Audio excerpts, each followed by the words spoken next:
Les gens s'entassaient sur les bancs, les gens s'entassaient sur les bancs, épaule contre épaule, leurs regards se tournant sans cesse vers la table de l'accusé. Les chuchotements passaient d'une bouche à l'autre, chaque rumeur plus scandaleuse que la précédente. Puis il est entré, grand, les épaules larges, vêtu d'un costume de créateur gris anthracite. L'homme se déplaçait avec une assurance qui frisait l'arrogance. Ses cheveux gominés brillaient sous les néons. Et il adressa un sourire narquois à la foule, comme si la salle s'était réunie pour l'admirer, non pour le juger. Étienne Girard, le nom qui avait dominé les gros titres pendant des semaines, ressemblait plus à un invité d'honneur qu'à un accusé soupçonné d'avoir volé des millions à des familles en difficulté. Mais ce n'est pas son entrée qui fit tourner les têtes. C'est ce qui se passa lorsque la juge Marion Leclerc entra dans la salle d'audience. Vêtue de sa robe noire, la juge Leclerc se déplaçait avec une autorité tranquille. En s'approchant de son siège, elle n'eut pas besoin d'élever la voix ni de jeter un regard à la foule pour imposer le respect. Sa présence suffisait, sa réputation la précédait. Une juge pragmatique qui valorisait la justice par-dessus tout. « Levez-vous pour l'honorable juge Marion Leclerc », annonça l'huissier. Et tout le monde se leva. Tout le monde, sauf Étienne Girard. La salle devint silencieuse. Tous les regards se tournèrent vers l'accusé, qui restait assis, feuilletant nonchalamment un bloc-notes juridique, comme si la procédure n'était qu'un inconvénient trivial.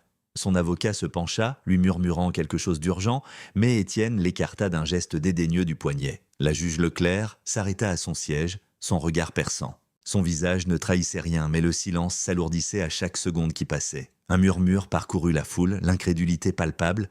Pour qui se prenait-il ? Mais Étienne ne s'y pas. Son expression était suffisante, presque comme s'il mettait la juge au défi de réagir. « Vous pouvez vous asseoir » dit la juge Leclerc, sa voix calme mais ferme.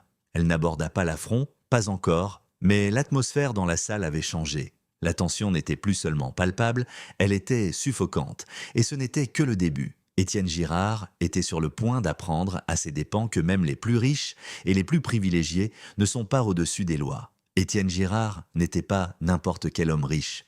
Il était le genre de riche qui faisait les gros titres. Yachts de luxe, villas de plusieurs millions d'euros à Paris et sur la Côte d'Azur, jets privés et fêtes qui pouvaient rivaliser avec celles des célébrités. Son empire commercial, Investissement Girard, avait autrefois été présenté comme un phare de la réussite financière. Mais derrière le faste et le glamour se cachait une vérité plus sombre. L'ascension de Girard au sommet s'était construite sur la tromperie, promettant aux propriétaires de petites entreprises et aux familles de la classe moyenne une chance d'assurer leur avenir, il avait convaincu des centaines de personnes d'investir les économies de toute une vie dans des montages frauduleux. Comptes de retraite, fonds pour les études, voire des héritages familiaux entiers, disparus en un clin d'œil. Les conséquences furent dévastatrices. Des familles allaient perdre leur maison, des parents luttèrent pour nourrir leurs enfants, et des couples de personnes âgées firent face à la perspective terrifiante de vivre leurs dernières années dans la pauvreté. Les effets de sa cupidité se propagèrent largement, mais pour Étienne, ce n'était que des affaires. Lorsque les enquêteurs le rattrapèrent enfin, les preuves étaient accablantes. Relevés bancaires, documents falsifiés et témoignages d'anciens employés peignaient un tableau accablant. Pourtant, même alors que l'étau se resserrait, Étienne restait confiant. « J'ai les meilleurs avocats que l'argent puisse acheter », avait-il déclaré aux journalistes devant sa villa sur la Côte d'Azur. « Ça va se tasser, ça se tasse toujours. » Et pendant un temps, il sembla qu'il pourrait avoir raison. Son équipe juridique déposa requête sur requête, retardant le procès de plusieurs mois. Ils le présentèrent comme un entrepreneur incompris, un bouc émissaire pour les échecs des autres.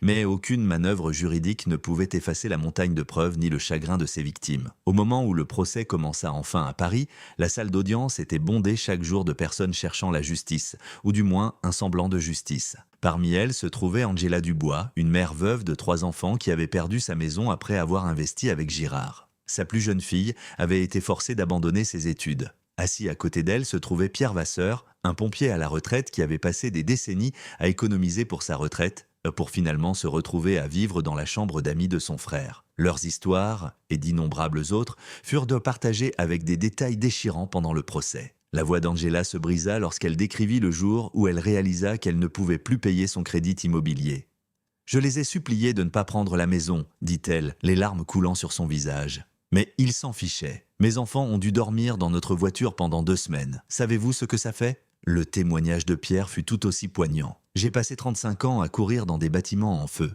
dit-il, la voix lourde de colère. « Et cet homme, il a réduit mon avenir en cendres sans une seconde pensée. » Mais pendant tout ce temps, Étienne restait là, imperturbable. Il se penchait souvent en arrière sur sa chaise, faisant défiler son téléphone ou chuchotant des blagues à son avocat. Pour lui, ce n'était que des histoires, un bruit de fond sans importance qui ne changerait pas le résultat qu'il croyait déjà en sa faveur. La presse s'en est délectée. Les gros titres criaient son arrogance, son manque de remords et le mépris flagrant qu'il avait montré au tribunal. L'opinion publique se retournait contre lui, mais Étienne s'en moquait. Pour lui, l'opinion publique ne signait pas de chèque. Son avocat tenta de changer le récit. Monsieur Girard regrette profondément toute difficulté causée, déclara l'avocat lors d'une conférence de presse, mais il reste confiant que la vérité prévaudra. La vérité cependant était qu'Étienne n'avait aucune intention d'admettre sa culpabilité. Il pariait que le système se plierait en sa faveur comme il l'avait toujours fait auparavant. Mais cette fois, il y avait un facteur qu'Étienne n'avait pas pris en compte.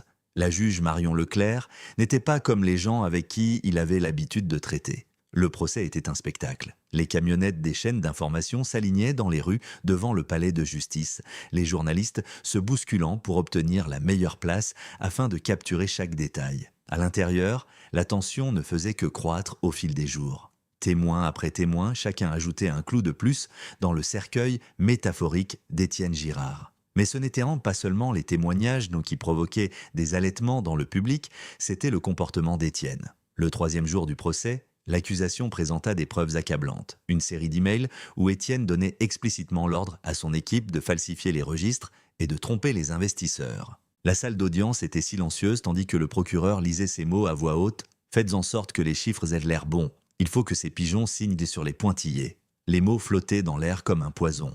Angela Dubois, assise au premier rang, secoua la tête avec incrédulité. Pierre Vasseur serra les poings.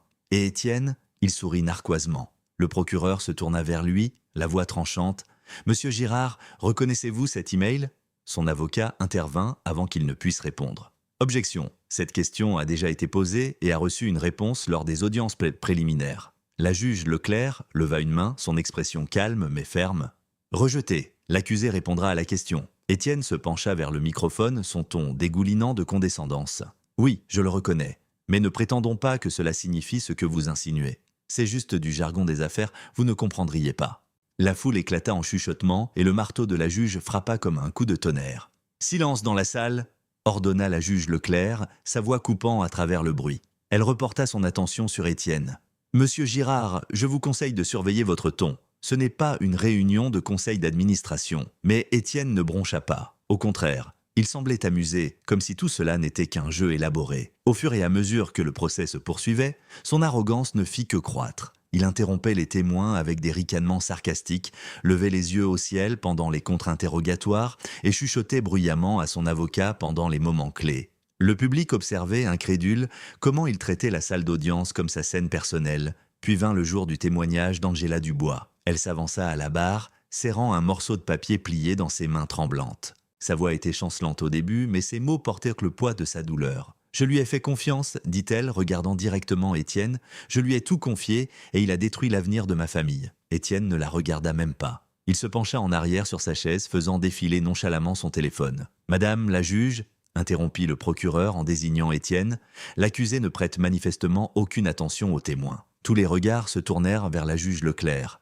Son visage était impassible, mais ses yeux brûlaient d'une fureur tranquille. « Monsieur Girard, dit-elle, sa voix mesurée, posez votre téléphone maintenant. » Étienne leva les yeux, imperturbable. « Je vérifiais juste quelque chose d'important, » dit-il en brandissant l'appareil comme pour prouver ses dires. Le ton de la juge se durcit. « J'ai dit maintenant. » Pendant un instant, il sembla qu'il allait argumenter, mais il posa finalement le téléphone à contre-cœur. La tension dans la salle était palpable, mais le mal était déjà fait. Le témoignage d'Angela se poursuivit, mais sa voix portait un tremblement d'incrédulité, comme si elle ne pouvait pas comprendre ce manque de décence humaine élémentaire. À la fin de sa déposition, il n'y avait pas un œil sec dans la salle d'audience, à l'exception de ceux d'Étienne. L'accusation termina sa plaidoirie une semaine plus tard, laissant la défense prendre le relais. L'avocat d'Étienne tenta tout, discréditer les témoins, tordre le récit, et même dépeindre Étienne comme une victime de procureur trop zélé. Mais les fissures étaient trop grandes pour être comblées. Pendant tout ce temps, la juge Leclerc maintint son sang-froid. Elle parlait rarement, mais sa présence planait sur la salle comme une force stable et inébranlable. Mais il était clair pour tous ceux qui observaient que sa patience, face aux singeries d'Étienne,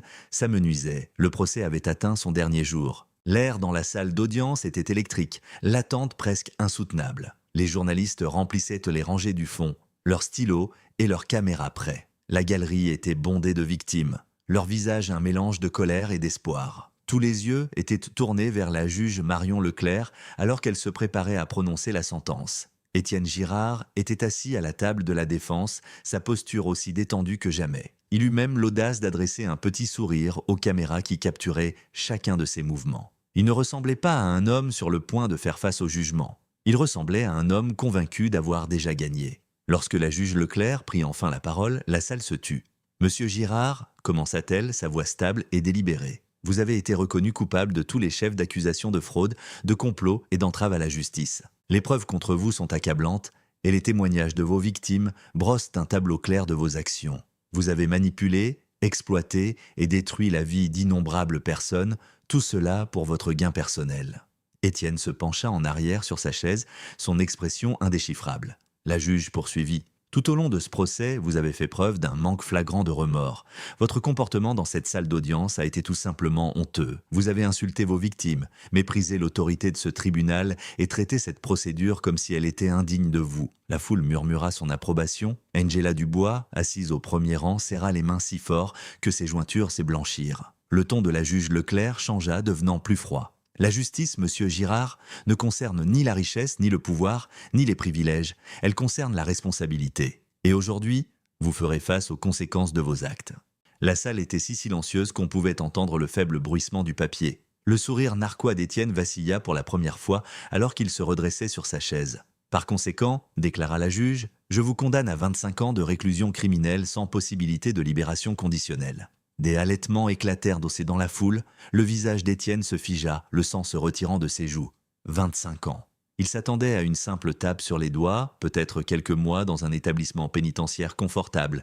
Mais ceci, c'était du jamais vu pour quelqu'un de son statut. La juge Leclerc n'avait pas terminé. De plus, j'ordonne la liquidation immédiate de vos actifs pour rembourser les victimes de vos crimes. Chaque euro que vous avez volé sera restitué aux familles que vous avez dévastées. La salle d'audience éclata en murmures stupéfaits. Angela Dubois porta ses mains à sa bouche, des larmes coulant sur son visage. Pierre Vasseur se renversa sur son siège, les yeux écarquillés d'incrédulité. Étienne se leva d'un bond, le visage rouge de colère. « Vous ne pouvez pas faire ça !» cria-t-il, sa voix résonnant dans la salle. « Je suis Étienne Girard, vous ne pouvez pas me traiter comme un criminel ordinaire. » Le marteau de la juge Leclerc s'abattit, son expression inflexible. « Monsieur Girard, asseyez-vous. » Mais Étienne n'avait pas fini. « C'est une blague, je vais faire appel. Je vais ruiner votre carrière. Madame la juge ?» Les huissiers se rapprochèrent, prêts à intervenir. La juge Leclerc resta calme, sa voix tranchant à travers son éclat comme un couteau. « C'est ma salle d'audience, monsieur Girard, et vous montrerez du respect. » Huissier, escortez l'accusé dehors. Alors qu'on l'emmenait, Étienne continua de protester, sa voix s'affaiblissant à chaque pas. La salle d'audience éclata en applaudissements, chose qui arrivait rarement mais qui semblait tout à fait appropriée à ce moment-là. La juge Leclerc se tourna vers le public, son expression s'adoucissant légèrement. « Justice a été rendue, dit-elle, que cela serve de rappel que personne, aussi puissant soit-il, n'est au-dessus de la loi. » Mais alors que la salle se vidait et que les caméras à l'extérieur commençaient à flasher, une question persistait dans tous les esprits. Cette peine serait-elle suffisante pour vraiment changer un homme comme Étienne Girard ? La salle d'audience était presque vide maintenant, à l'exception de quelques journalistes attardés et de victimes rassemblant leurs affaires. Le bourdonnement de l'excitation flottait encore dans l'air. Mais pour ceux directement touchés par les crimes d'Étienne Girard, les émotions étaient plus complexes. Angela Dubois se tenait sur les marches du palais de justice, serrant fermement son sac à main. Un journaliste s'approcha d'elle avec un microphone. « Comment vous sentez-vous après le verdict d'aujourd'hui ?» Angela hésita puis dit « Je me sens soulagée, mais la vérité, c'est qu'aucune peine n'effacera les dommages qu'il a causés. Mes enfants et moi sommes encore en train de nous reconstruire, mais au moins, maintenant, nous avons de l'espoir. » Non loin de là, Pierre Vasseur parlait avec un ami. « Il ne s'agit pas seulement des années qu'il va passer en prison, » dit-il en secouant la tête. « Il s'agit du message. Les gens comme lui pensent qu'ils sont intouchables. Aujourd'hui prouvent qu'ils ne le sont pas. » Dans son bureau, la juge Marion Leclerc était assise en silence, regardant par la fenêtre l'agitation en bas. Elle ne ressentait ni triomphe, ni victoire, juste une détermination constante. Son rôle n'était pas une question de satisfaction personnelle. Il s'agissait d'assurer l'équité, de rappeler à tous que la balance de la justice pouvait s'équilibrer, même contre le poids de la richesse et des privilèges. Le nom d'Étienne Girard continuerait de faire les gros titres pendant un certain temps, mais pour les personnes qui l'avaient lésé, le chapitre se fermait enfin. Le dédommagement financier aiderait beaucoup d'entre eux à repartir de zéro. Mais les cicatrices qu'il avait laissées mettraient plus de temps à guérir. Au fil des semaines, l'histoire suscita des conversations à travers le pays. Elle devint un cri de ralliement pour la responsabilité, pour que les puissants soient laissés tenus aux mêmes normes que tout le monde. Les gens partagèrent leurs propres histoires d'injustice, puisant leur force dans le verdict. Mais le moment le plus puissant vint peut-être de la plus jeune fille d'Angela, Sophie, qui écrivit une lettre à la juge Leclerc, publiée plus tard dans un journal local. « Merci de vous être battu pour ma famille », disait la lettre. « Merci de nous avoir montré que les gens comme Étienne Girard ne peuvent pas s'en tirer après avoir fait du mal à des gens comme nous. Vous ne nous avez pas seulement rendu justice, vous nous avez donné une seconde chance. » L'histoire du procès d'Étienne Girard était plus qu'un simple drame judiciaire. C'était un rappel de la résilience des gens ordinaires, de l'importance de l'intégrité et de la conviction que la justice peut et doit prévaloir, quelles que soient les circonstances. Alors, en méditant sur cette histoire, demandez-vous, que signifie la responsabilité pour vous? Et dans votre propre vie, comment pouvez-vous vous assurer que l'équité et la justice ne sont pas seulement des idéaux, mais des actions? Car en fin de compte, la justice n'est pas seulement la responsabilité des tribunaux. C'est quelque chose pour lequel nous devons tous nous battre chaque jour. Coucou tout le monde. Dites-moi un peu en commentaire d'où vous nous suivez aujourd'hui. Et surtout, qu'avez-vous pensé de cette histoire? A-t-elle résonné en vous? Où que vous soyez, j'espère de tout cœur que vous et vos proches êtes en sécurité. Je vous souhaite de toujours trouver la paix et la sérénité dans votre quotidien. Si vous aussi, vous avez une histoire touchante ou inspirante à partager, n'hésitez pas à la raconter ci-dessous. Nous serions ravis de vous lire et de partager ce moment ensemble. Prenez bien soin de vous